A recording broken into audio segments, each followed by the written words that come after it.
Altro che agguerrita, a Vicenza la campagna elettorale per la scelta del candidato sindaco rischia di spostarsi dalle cabine alle aule giudiziarie. Solo ieri 2 denunce. L'esponente del PD, Giacomo Possamai, a capo di una coalizione di centrosinistra, arrivato primo nella tornata amministrativa del 14 maggio con il 46,23%, si è presentato in questura perché nella notte una quarantina di manifesti con la sua faccia sono stati imbrattati, strappati, vandalizzati. E non si esclude di risalire facilmente all'autore o agli autori perché alcune zone prese di mira sono coperte da telecamere. Dall'altra parte il sindaco uscente Francesco Rucco, sostenuto dal centrodestra, 44,6% al primo turno, ha invece lamentato di essere stato diffamato. Una denuncia alla polizia postale e una querela in questura sono state presentate dalla sua coalizione contro gli autori di una indegna campagna diffamatoria sui social, questo è il virgolettato. In pratica ancora virgolettato, comunicatore di un'agenzia vicina al centro-sinistra ha pubblicato sui social un post contro il sindaco Rucco, contro il centrodestra e contro le pietre d'inciampo posate dalla giunta per ricordare le vittime dell'Olocausto. Lo stesso post è stato poi supportato e condiviso da una candidata del centro-sinistra e Possamai ha avuto l'ardire di non dissociarsi. Di qui le carte bollate, l'accusa di Rucco a Possamai e il PD alla sua segretaria Elly Schlein di diffondere l'odio. Ebbene, chi ha detto che le campagne elettorali sono soporifere? Questo è Sveglia Veneto, il primo podcast dedicato all'informazione vista da nord-est. Io sono Jack Calcetto, oggi è giovedì 25 maggio 2023. La prima notizia del giorno riguarda Vicenza al voto tra i veleni, Possamai poster strappati, Rucco denuncia di essere stato diffamato. Quelle che vi ho letto poco fa sono le parole dell'attacco dell'articolo di Alda Vanzan per il Gazzettino di oggi. Si scalda quindi la campagna per il ballottaggio, raid sui manifesti, il candidato del centrosinistra è in questura, il sindaco uscente invece dice di essere vittima sui social di un comunicatore vicino al centro-sinistra. Leggiamo sul Gazzettino: per il centrodestra, ultimo comizio oggi con 3 ministri, invece Giacomo Possamai al primo turno in vantaggio sarà in piazza domani per l'evento finale della sua campagna elettorale. I due sono divisi da poco più di 2 punti percentuali. Giacomo Possamai ha ottenuto al primo turno il 46,23%, Francesco Rucco si è fermato al 44,06%. Si vota domenica e lunedì. Anche i quotidiani del gruppo Gedi parlano della sfida sotto i colli iberici. A Vicenza Possamai unisce il centro-sinistra, Rucco con ex e radicali. Ultimi giorni prima del ballottaggio per l'elezione del sindaco di Vicenza, ma intanto fioccano le denunce per vandalismi e diffamazione.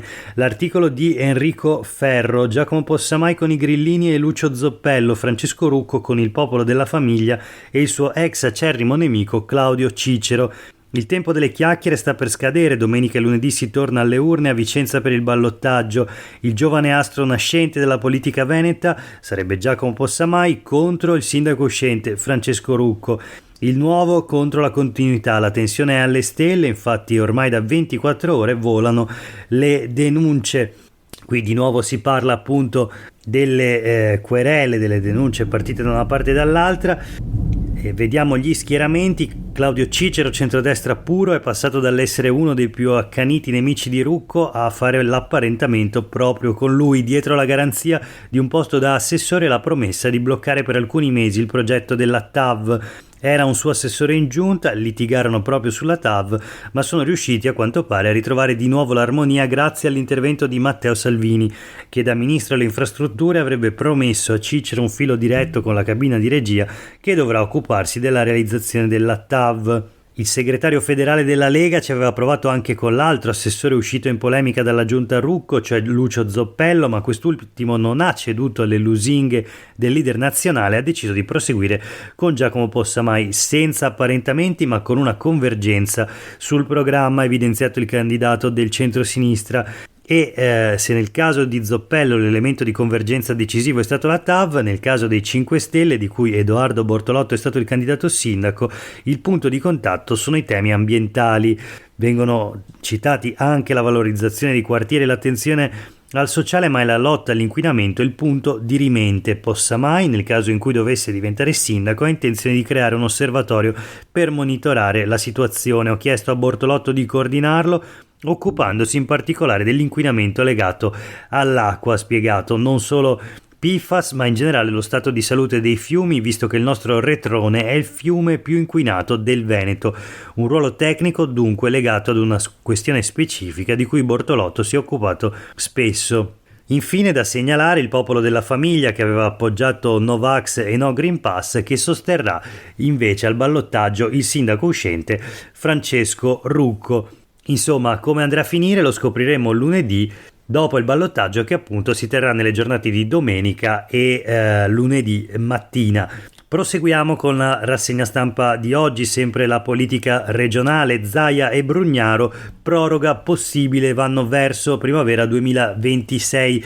Di che si tratta? È l'ipotesi di allungare il mandato in corso di presidenti di regione e di sindaci che sono stati eletti nel 2020 in quelle elezioni del settembre, subito dopo la prima ondata della pandemia da coronavirus, insomma allungarne il mandato per tornare ad allineare il tempo delle elezioni con quello delle altre scadenze che di solito sono appunto nella primavera. I pronunciamenti del Viminale aprono la strada a un rinvio di 6 mesi del voto.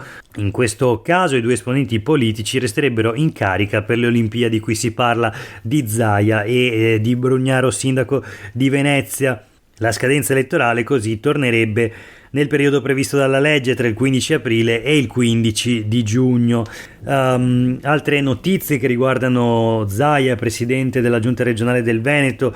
È uscito un sondaggio sulla fiducia nei governatori. Zaia resta il più gradito, ma è in calo, scende sotto il 70% per la prima volta dopo molto tempo, si ferma infatti al 69%. Il presidente di regione più anziano d'Italia, nel senso che è l'unico ad essere al terzo mandato attualmente e l'unico che nel caso di una riforma che tocchi il limite dei 2 mandati potrebbe addirittura appunto arrivare al quarto mandato. Ma proprio a proposito di questo leggiamo una notizia sulle pagine dei quotidiani del gruppo Gedi. Il titolo è in qualche modo fattuale, paradossale, nel senso che leggiamo: Zaia sfuma l'ipotesi terzo mandato e per un possibile ruolo in Unione Europea è ressa.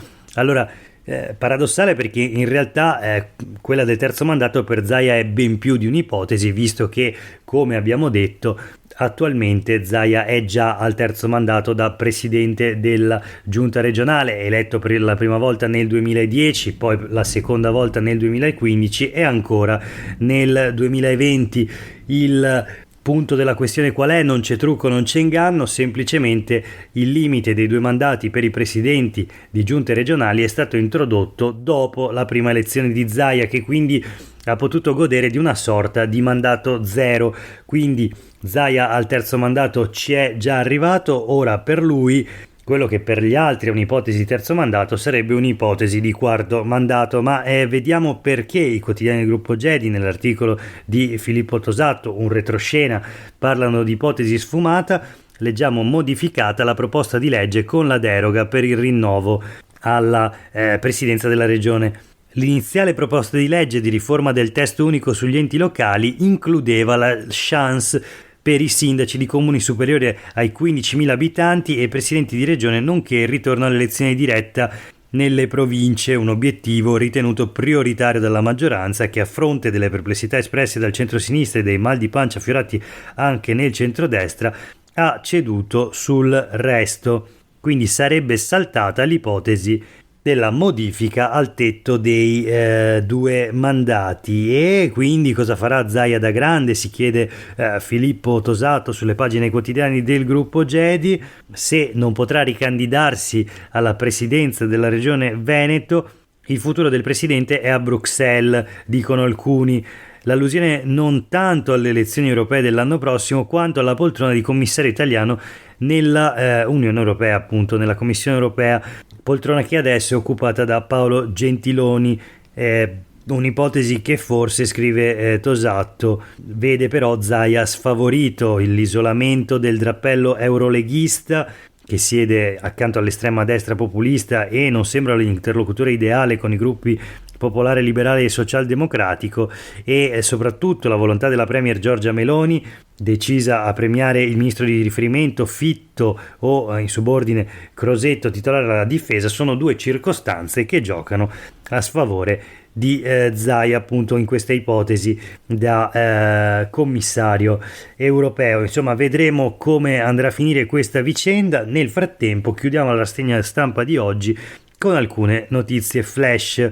I nodi della sanità in regione, la rubrica ormai costante in questo podcast. Oggi leggiamo che in Veneto mancano 482 medici di base e 4 su 10 lasciano il corso per diventarlo. Secondo la Fondazione Gimbe, entro il 2025 perderemo altri 126 dottori. Maurizio Scassola, segretario regionale della FIMG, la sigla di rappresentanza dei medici di medicina generale, va all'attacco, dice: vogliamo tutti i dati dalla regione. E alcuni dati sono pubblicati proprio dai quotidiani del gruppo GEDI oggi. Uno tra tutti: il numero medio di assistiti per medico di medicina generale al 1 gennaio 2022. Bene, il Veneto è la seconda regione dopo la Lombardia per numero di assistiti per ogni medico di base, ovvero 1461 sono i pazienti medi in media di ciascun medico. In Lombardia 1466, la media nazionale è ben inferiore, si ferma a 1307. 6 medici su 10 in questa situazione superano il massimale dei 1500 assistiti.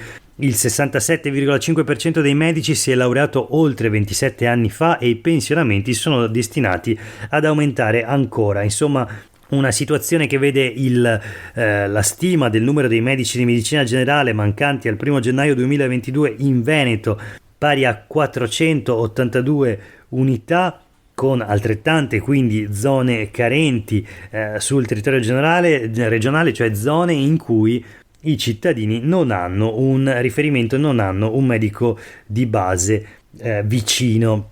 Questa è una situazione davvero preoccupante e che appunto risente anche dell'invecchiamento della popolazione, sia la popolazione generale, quella appunto che sempre di più ha bisogno e necessita le cure dei medici di base, ma l'invecchiamento anche dei medici di base stessi, che quindi in quote sempre maggiori andranno in pensione.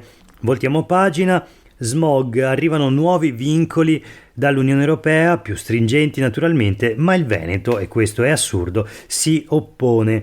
Si parla di inquinamento, dal 2030 saranno dimezzati gli sforamenti di PM10 consentiti, ci sono 4 regioni che dicono no.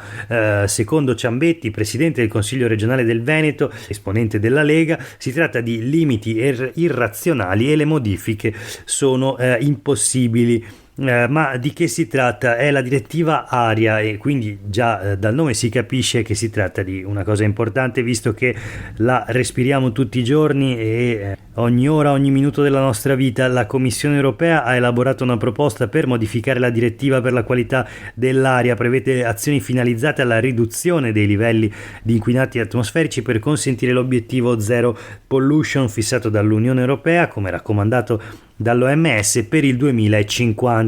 Entrerà in vigore la direttiva aria il 1 gennaio 2030, riduce i giorni tollerati di sforamento delle PM10 e i valori medi giornalieri. Ebbene, il Veneto, assieme ad altre 3 regioni, si è opposto a questa nuova proposta di direttiva aria. Chiudiamo la rassegna stampa di oggi con la polemica interna al centrodestra sulle nomine in Emilia Romagna, con i presunti veti di Salvini per l'individuazione di Bonaccini, presidente della giunta regionale dell'Emilia Romagna, come commissario all'emergenza alluvione. Ebbene, Zaia interviene di fatto contro il suo segretario nazionale Matteo Salvini, dice: il presidente di regione di solito è anche il commissario.